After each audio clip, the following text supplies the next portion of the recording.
हमने अभी तक बात करी थी गंभीरता की, पाप की गंभीरता की, सीरियसनेस ऑफ सिन के बारे में बात करी थी।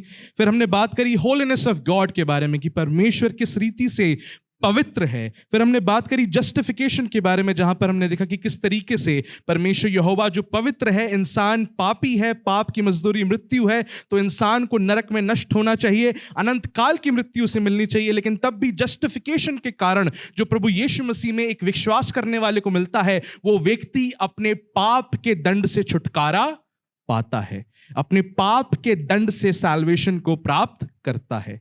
तो जब हम जस्टिफिकेशन के बारे में बात कर रहे थे, तो हम इस बारे में बात कर रहे थे salvation from the penalty of sin. Salvation किस चीज से? छुटकारा किस चीज से? पाप के दंड से। मेरे प्रियो, जब हम सैंक्टिफिकेशन के बारे में बात करने बैठे, तब हमने देखा कि परमेश्वर यहोवा ना ही केवल हमें पाप के दंड से छुटकारा देता है, लेकिन पाप की सामर्थ को भी हमारे जीवन में खत्म करता है। अब तक पाप में हम मरे हुए थे, लेकिन परमेश्वर के अनुग्रह से हम मसीह यीशु में जिलाए जाते हैं और हमें यह सामर्थ मिलती है पवित्र आत्मा के द्वारा कि हम परमेश्वर की आज्ञाओं को रख सकें। और इसलिए विश्वास कर्म बिना मृतक है, क्योंकि अगर जेन्युइनली कोई व्यक्ति विश्वास करता है परमेश्वर के ऊपर, तो उसके जीवन में आज्ञाकारिता दिखेगी, उसके जीवन में कार्य दिखेंगे।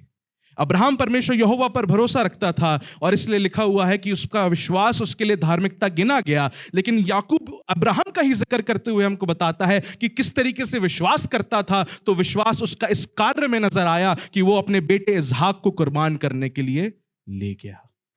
हालेलुया। तो अगर विश्वास है और अगर सचमुच है, तो आपके जीवन में फल भी नजर आएंगे। लेकिन वो फल आपके उद्धार का कारण नहीं है, क्योंकि आपका उद्धार हुआ है, इसलिए आपके जीवन में वो फल नजर आते हैं। तो जब हम सैंक्टिफिकेशन के बारे में बात करते हैं, तब हम बात कर रहे हैं कि किस रीति से परमेश्वर आपको उद्धार देता है पाप की सामर्थ से।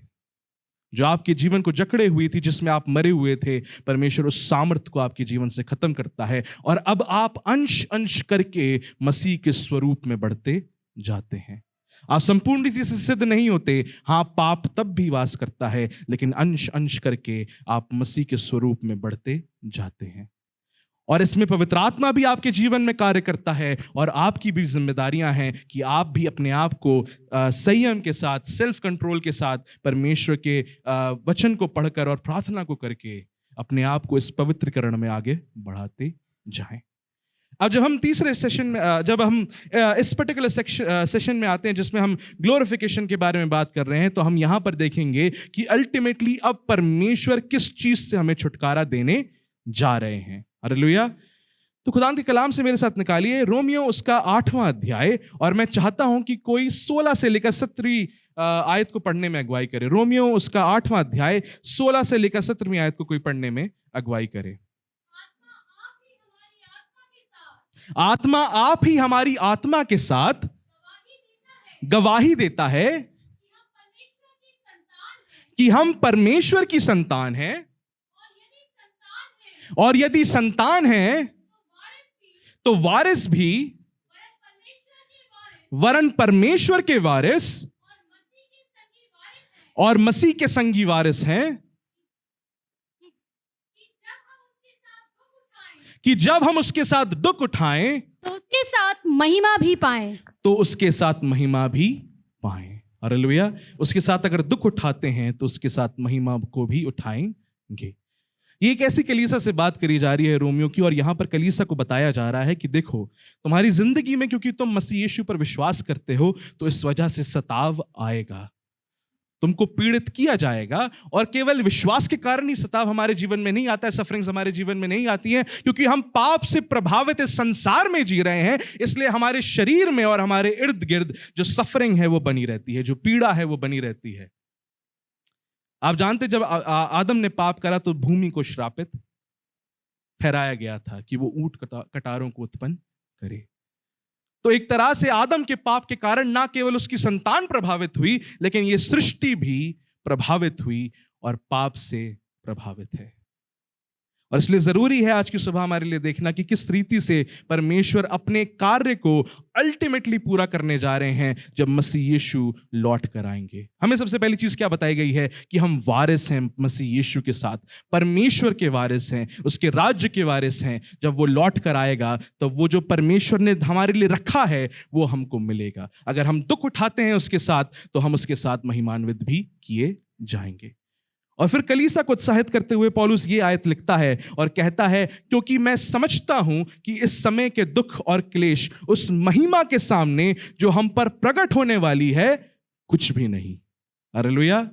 उस महिमा के सामने जो हम पर प्रकट होने वाली है कुछ भी नहीं है इस वक्त के दुख और क्लेश। मेरे प्रियो, चाहे आप अपनी निजी जिंदगी में किसी को कैंसर से पीड़ित होता हुआ देखते हैं, या अपने जीवन में किसी भी प्रकार की बीमारी से अपने आप को पीड़ित होता हुआ देखते हैं, या अगर आप देख रहे हैं कि कोई व्यक्ति मसीह यीशु पर क्योंकि विश्वास करता है इसलिए उसके साथ इतना सताव हो रहा है, चाहे कितनी बड़ी दुर्घटना के बारे में आप सोच लें तो भी वो उस महिमा के सामने कुछ भी नहीं है जो मसीह यीशु में हमारे सामने प्रकट की जाएगी। हालेलुया। जो आने वाले वक्त में परमेश्वर उन पर जो उस पर यकीन और विश्वास करते हैं प्रकट करेगा। आइए थोड़ी देर देखते हैं कि ये महिमान्वित होने के बारे में परमेश्वर का कलाम विशेष रूप से हमें क्या बताता है। मेरे साथ निकाले रोमियो उसका 8वां अध्याय और उसकी 19वीं और 23वीं आयत को हम पढ़ेंगे। और उसकी 19वीं आयत में लिखा हुआ है, क्योंकि सृष्टि बड़ी आशा भरी दृष्टि से परमेश्वर के पुत्रों के प्रकट होने की बाट जो रही है। यहां पर ये लिखा हुआ, ये नहीं लिखा हुआ कि परमेश्वर के पुत्र के प्रकट होने की बात जो रही है, यहां पर लिखा हुआ कि परमेश्वर के पुत्रों के प्रकट होने की बात जो रही है। तो यहां पर प्रभु यीशु मसीह की बात नहीं हो रही है, लेकिन यहां पर जिनकी बात हो रही है वो हैं जो प्रभु यीशु मसीह पर यकीन और विश्वास करते हैं, यानी आप और मैं। हालेलुया। हमारे प्रकट होने की बात हो रही है। लेकिन हमारे प्रकट होने से क्या मतलब है? अगर हम रोमियो उसके 8वें अध्याय की 23वीं आयत को पढ़ेंगे तो हमें यहां पर पढ़ने को मिलेगा, और केवल वही नहीं परम हम भी जिनके पास आत्मा का पहला फल है आप ही अपने में करहाते हैं और ले पालक होने की अर्थात अपनी देह के छुटकारे की बाट जोते हैं। यहां पर आप इन दोनों आयतों के बीच में एक रिलेशन को देखेंगे। सबसे पहली आयत क्या बता रही थी कि पृथ्वी जो सृष्टि है वो करहा रही है और चाहती है कि परमेश्वर के जो पुत्र हैं, परमेश्वर की जो संतानें हैं वो प्रकट हों। 23वीं आयत में हमको पढ़ने को मिलता है कि यहां पर हम भी करहा रहे हैं और ले पालक होने की आशा रखते हैं, अर्थात अपनी देह के छुटकारे की बाट जोते हैं। यहां पर ले पालक होने का क्या मतलब है? ले पालक शब्द को अंग्रेजी में क्या बोलते हैं? अडॉप्शन। लेकिन सच्चाई दो तरीके से हमको समझनी है यहां पर मेरे प्रियो। एक सच्चाई यह है कि जितने मसीह यीशु पर विश्वास करते हैं उन सबको प्रभु यीशु मसीह में यह अधिकार मिलता है कि वो परमेश्वर की संतान कहलाएं। लिखा हुआ यूहन्ना उसके पहले अध्याय उसकी 12वीं आयत में, परंतु जितनों ने उस पर ग्रहण किया उसने उन्हें परमेश्वर के संतान होने का अधिकार दिया, अर्थात उन्हें जो उसके नाम पर विश्वास रखते हैं। तो फिर क्यों रोमियो में प्रेरित पौलुस एक फ्यूचर दिन की ओर नजर कर रहा है, देख रहा है और चाहता है कि हमारा अडॉप्शन हो? अगर हम ऑलरेडी परमेश्वर की संतान बन चुके हैं तो फिर पौलुस क्यों लिख रहा है कि हम संतान बनेंगे एक वक्त के आने पर? मेरे प्रियो, दोनों ही विचार सच्चे हैं। अगर हम विश्वास करते हैं तो हम परमेश्वर की संतान तो हैं, लेकिन एक वक्त आएगा उस संतान होने की आशीष को हम अपने जीवन में पूरी तरीके से देखने पाएंगे। हालेलुया। अगर हम पढ़ें पहला यूहन्ना उसका 3रा अध्याय उसकी 2री आयत में यह लिखा हुआ है, हे प्रियो, अभी हम परमेश्वर की संतान हैं और अब तक यह प्रकट नहीं हुआ कि हम क्या कुछ होंगे। इतना जानते हैं कि जब वह प्रकट होगा तो हम भी उसके समान होंगे, क्योंकि उसको वैसा ही देखेंगे जैसा वह है। हालेलुया। हम परमेश्वर की संतान तो हैं, लेकिन अभी यह प्रकट नहीं हुआ है कि हम और क्या होंगे, लेकिन यह जरूर जानते हैं कि उसको देखेंगे जैसा वो है वैसा हम भी होंगे। हालेलुया। वहां पर उसने ये कहा अडॉप्शन एज सन्स, जिसका मतलब है अर्थात हमारी देह का छुटकारा। वहां पर वो ये नहीं कहता है कि देह से छुटकारा। क्या शब्द इस्तेमाल कर रहा है? देह का छुटकारा। बहुत से लोग हैं जिनको ये लगता है कि हमारी देह और हमारी आत्मा दो अलग अलग चीजें हैं और हमारी आत्मा ज्यादा महत्वपूर्ण है, हमारी देह इतनी महत्वपूर्ण नहीं है। लेकिन मेरे प्रियो, परमेश्वर यहोवा ने हमारी आत्मा और हमारी देह दोनों को बनाया है और दोनों ही चीजें महत्वपूर्ण हैं। याकूब जब उदाहरण देता है विश्वास और कर्मों का, तो वहां पर वो शरीर और आत्मा का भी उदाहरण देता है और बताता है कि जैसे शरीर आत्मा बिना मृतक है, वैसे ही विश्वास कर्म बिना भी मृतक है। तो दोनों का होना बहुत जरूरी है, शरीर का भी होना जरूरी है और आत्मा का भी होना जरूरी है, क्योंकि दोनों चीजें परमेश्वर यहोवा ने बनाई हैं। तो जब प्रेरित पौलुस बात कर रहा है देह के छुटकारे की, तो वो असल में किस चीज के बारे में बात कर रहा है? मेरे प्रियो, सबसे पहली चीज जिसके विषय में प्रेरित पौलुस बात कर रहा है वो है देह का पाप से पूरी तरह से छुटकारा। हालेलुया। सैंक्टिफिकेशन में हम अंश अंश करके मसीह के स्वरूप में बढ़ रहे हैं। पाप की सामर्थ खत्म हो गई है, धीरे धीरे हम मसीह के स्वरूप में बढ़ रहे हैं। लेकिन ग्लोरिफिकेशन में पाप जो है हमारे शरीर में, वो संपूर्ण रीति से खत्म कर दिया जाएगा। मेरे साथ निकालें ये रोमियो की पत्री, उसका 7वां अध्याय और उसकी 18 से लेकर 19वीं और 22 से लेकर 23वीं आयत को हम पढ़ेंगे। लिखा हुआ है यहां पर, क्योंकि मैं जानता हूं कि मुझ में, अर्थात यहां पे प्रेरित पौलुस लिख रहा है इस चीज को, क्योंकि मैं जानता हूं कि मुझ में, अर्थात मेरे शरीर में कोई अच्छी वस्तु वास नहीं करती। इच्छा तो मुझ में है, परंतु भले काम मुझसे बन नहीं पड़ते। क्या लिख रहा है? इच्छा तो मुझ में है, परंतु भले काम मुझसे बन नहीं पड़ते। देखिए, ये इच्छा होना ना, ये दर्शाता है कि यहां पर पवित्र आत्मा का कार्य आरंभ हो गया है। क्योंकि मेरे प्रियो, जिसके अंदर इच्छा नहीं है, वो ये दर्शाता है, जिसके अंदर पवित्र आत्मा नहीं है, उसके अंदर परमेश्वर की व्यवस्था को रखने की भी इच्छा नहीं होगी। तो अगर इच्छा है तो ये दर्शा रहा है कि हां, पवित्र आत्मा का कार्य इसके जीवन में हो रहा है। इच्छा है, परंतु भले काम मुझसे बन नहीं पड़ते। क्योंकि जिस अच्छे काम की मैं इच्छा करता हूं वह तो नहीं करता, परंतु जिस बुराई की इच्छा नहीं करता वही किया करता हूं। क्योंकि मैं भीतरी मनुष्य तत्व से तो परमेश्वर की व्यवस्था से बहुत प्रसन्न रहता हूं, परंतु मुझे अपने अंगों में दूसरे प्रकार की व्यवस्था दिखाई पड़ती है, जो मेरी बुद्धि की व्यवस्था से लड़ती है और मुझे पाप की व्यवस्था के बंधन में डालती है, जो मेरे अंगों में है।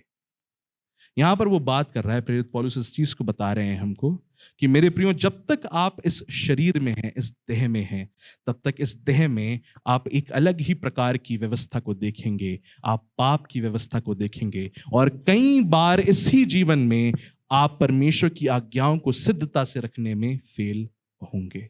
आप रखना तो चाहेंगे, लेकिन कई बार आप इतने ज्यादा प्रलोभन में पड़ जाएंगे कि आप गुनाह में गिर जाएंगे।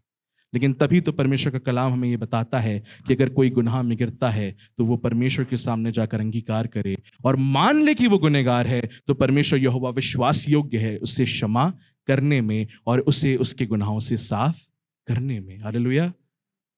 तो हमारा पृथ्वी भर का जो जीवन है वो इस प्रकार का जीवन है कि हाँ, हम पवित्रता की ओर बढ़ रहे हैं, मसीह के स्वरूप में बढ़ रहे हैं, अंश अंश कर हम मसीह के स्वरूप में ढलते जा रहे हैं, लेकिन तब भी हम संपूर्ण रीति से छुटकारे को हासिल हमने नहीं किया है। लेकिन जब हम महिमान्वित होंगे तो हमारी देह छुटकारा पाएगी। किस चीज से? संपूर्ण पाप से छुटकारा मिलेगा। हालेलुया। इसके बाद पौलुस कहता है, कौन है जो मुझे इस देह से छुटकारा देगा? और उसके उत्तर में कहता है, मसीह यीशु ही है जो इस देह से मुझे छुटकारा देगा। हालेलुया। और ये छुटकारा हमको कब मिलेगा? ये छुटकारा हमको तब मिलेगा जब हम उसको अपने सामने देखेंगे, जब वो लौटकर आएगा। हालेलुया। तो ये तो बात हो गई पाप से छुटकारे की। अब हम देखते हैं कि किस रीति से परमेश्वर का कलाम हमको बताता है कि हमारे देह का छुटकारा होगा। मेरे साथ निकालें मेरे प्रियो, फिलिपियों उसका 3रा अध्याय, उसकी 20 से लेकर 21वीं आयत को हम पढ़ेंगे। फिलिपियों उसका 3रा अध्याय 20 से लेकर 21वीं आयत। और यहां पर लिखा हुआ है, पर हमारा स्वदेश स्वर्ग पर है और हम एक उद्धारकर्ता प्रभु यीशु मसीह के वहां से आने की बाट जो रहे हैं, वह अपनी शक्ति के उस प्रभाव के अनुसार जिसके द्वारा वह सब वस्तुओं को अपने वश में कर सकता है, हमारी दीनहीन देह का रूप बदलकर अपनी महिमा की देह के अनुकूल बना देगा। हालेलुया। अपनी महिमा की देह के अनुकूल बना देगा। मेरे प्रियो, एक चीज को जानिएगा, जब प्रभु यीशु मसीह का रिजरेक्शन हुआ, जब प्रभु यीशु मसीह का पुनरुत्थान हुआ, तो वो केवल एक आत्मिक पुनरुत्थान नहीं था। हालेलुया। प्रभु यीशु मसीह देह में फिर से जीवित हुए थे, और वो जो देह थी उनकी, वो उस देह से कहीं अलग थी जिसमें वो अब तक इस सृष्टि पर जीवन जीते आए थे। ये देह एक महिमान्वित देह थी। ये देह एक ऐसी देह थी जो हम सबको मिलने वाली है। ये एक ऐसी देह थी जो कभी नष्ट नहीं होगी। हालेलुया। जिस पर पाप का कोई प्रभाव नहीं होगा। मेरे साथ निकालें पहला कुरिन्थियों उसका 15वां अध्याय और उसकी 51 से लेकर 54 आयत को हम पढ़ेंगे। यहां पे लिखा हुआ है, देखो मैं तुमसे भेद की बात कहता हूं कि हम सब तो नहीं सोएंगे परंतु सब बदल जाएंगे, और यह क्षण भर में पलक भरते ही पिछली तुरी फूकते ही होगा, क्योंकि तुरी फूकी जाएगी और मुर्दे अविनाशी दशा में उठाए जाएंगे और हम बदल जाएंगे, क्योंकि अवश्य है कि यह नाशमान देह अविनाश को पहन ले और यह मरणहार देह अमरता को पहन ले। और जब यह नाशमान अविनाशी को पहन लेगा और यह मरणहार अमरता को पहन लेगा तक वह वचन जो लिखा है पूरा हो जाएगा कि जय ने मृत्यु को निगल लिया। हालेलुया। कि जय ने मृत्यु को निगल लिया। अभी ये शरीर जो है वो मृत्यु की ओर बढ़ रहा है। हम जैसे जैसे अपनी उम्र में बढ़ते जाते हैं, हमारा शरीर जो है एक वक्त आकर बहुत मजबूत हो जाता है, लेकिन उसके बाद फिर जब एक बार उम्र और बढ़ती जाती है तो फिर धीरे धीरे कमजोर भी होता जाता है, और एक क्षण आता है जब हमारी मृत्यु भी हो जाती है। लेकिन ये देह जो परमेश्वर यहोवा हमको देने जा रहे हैं, जब मसीह यीशु लौट कर आएंगे, जब तुरी फूकी जाएगी, तो ये देह ऐसी होगी जो अविनाशी होगी, जो कभी नष्ट नहीं होगी। हालेलुया। ये बरकत परमेश्वर यहोवा ने उनके लिए रखी है जो उस पर विश्वास और यकीन करते हैं। वह मृतक जो प्रभु यीशु मसीह में सो गए हैं, वह सब बदल जाएंगे और नई देह को प्राप्त करेंगे। हालेलुया। और परमेश्वर के साथ अनंत जीवन को व्यतीत करेंगे। हम अगर जीवित रह गए जब प्रभु यीशु मसीह लौटेंगे, तो हम जीवित में ही, अपनी जीवित रहते हुए ही परमेश्वर की उस आगमन को देखकर बदल जाएंगे, और हम भी एक नई देह को प्राप्त करेंगे जो अविनाशी होगी, जिसमें ना तो पाप होगा ना पाप करने की इच्छा होगी। हम पूरी तरीके से एक पवित्र देह को पाएंगे। तब आप देख सकते हैं, जब हम ग्लोरिफिकेशन के बारे में बात करते हैं तो यहां पर बात हो रही है पाप की प्रेजेंस से छुटकारे की, कि परमेश्वर संपूर्ण रीति से अब मनुष्य को पाप की प्रेजेंस से कंप्लीटली बाहर निकाल देगा।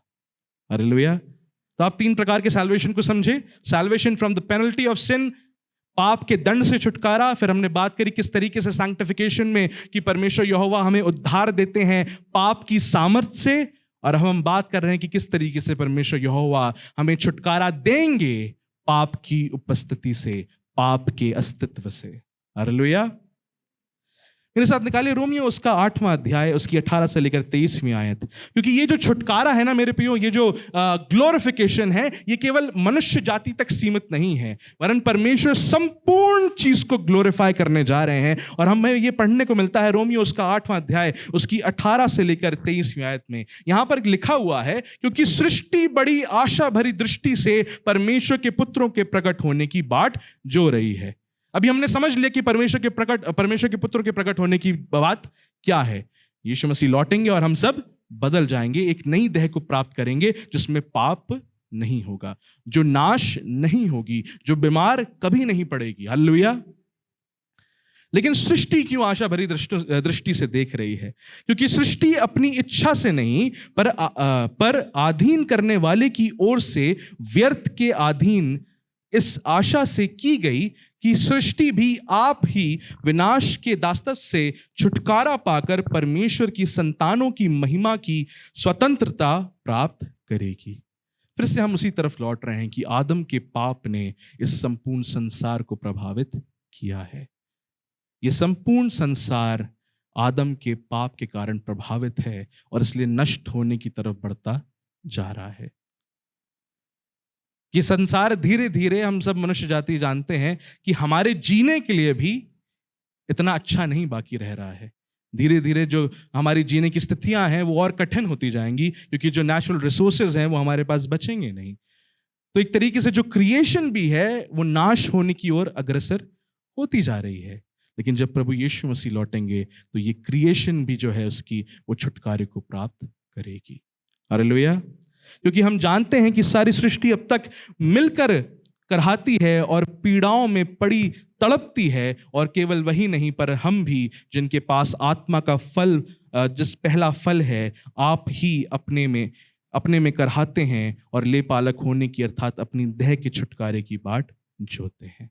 हालेलुया। मेरे प्रियो, एक दृश्य है जो हमको प्रकाशित वाक्य उसके 21वें अध्याय की पहली, तीसरी और चौथी आयत में देखने को मिलता है, जो मैं चाहता हूं कि आपके सामने पढ़ूं। लिखा हुआ है, फिर मैंने नए आकाश और नई पृथ्वी को देखा, क्योंकि पहला आकाश और पहली पृथ्वी जाती रही थी और समुद्र भी ना रहा। फिर मैंने सिंहासन में से किसी को ऊंचे शब्द से यह कहते सुना कि देख, परमेश्वर का डेरा मनुष्य के बीच में है।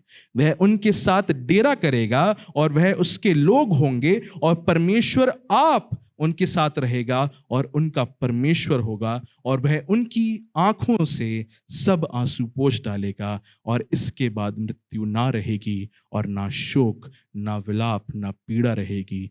पहली बातें जाती रहीं। हालेलुया। पहली बातें जाती रहीं। मेरे प्रियो, परमेश्वर जब महिमान्वित करेगा तो इस संपूर्ण संसार को करेगा। आप और हम तो महिमान्वित होंगे ही होंगे, लेकिन परमेश्वर इस सृष्टि को भी बदल कर नया कर देगा। एक नया आकाश होगा और एक नई धरती होगी जहां पर मृत्यु नहीं होगी, और परमेश्वर अपने हाथों से आपकी सारी आंखों के आंसुओं को पोंछ डालेगा। हालेलुया। मेरे साथ एक आखिरी आयत की ओर चलेंगे। रोमियो उसके 8वां अध्याय उसकी 28 से लेकर 30वीं आयत में लिखा हुआ है, और हम जानते हैं कि जो लोग परमेश्वर से प्रेम रखते हैं उनके लिए सब बातें मिलकर भलाई ही को उत्पन्न करती हैं, अर्थात उन्हीं के लिए जो उसकी इच्छा के अनुसार बुलाए गए हैं।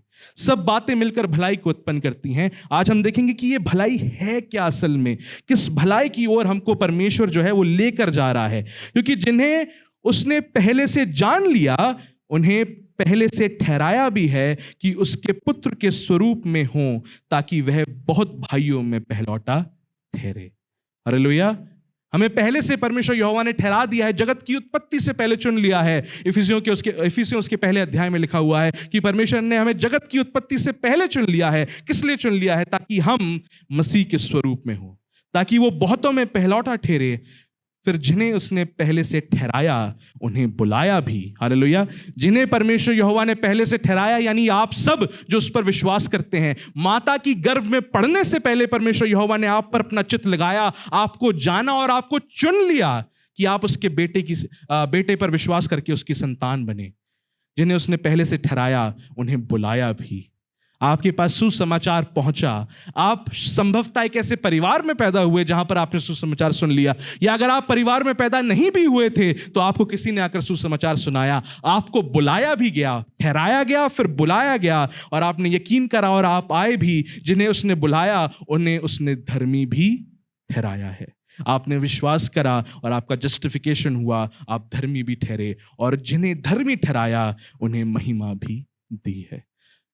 तो मेरे प्रियो, जिनका जस्टिफिकेशन हुआ है उनका सैंक्टिफिकेशन हो रहा है, और एक वक्त आएगा जब उनका ग्लोरिफिकेशन होगा। वो महिमान्वित किए जाएंगे, और संपूर्ण रीति से तब हम देखेंगे कि ना मृत्यु रहेगी और ना पाप रहेगा। परमेश्वर आप सबको बरकत और आशीष दे।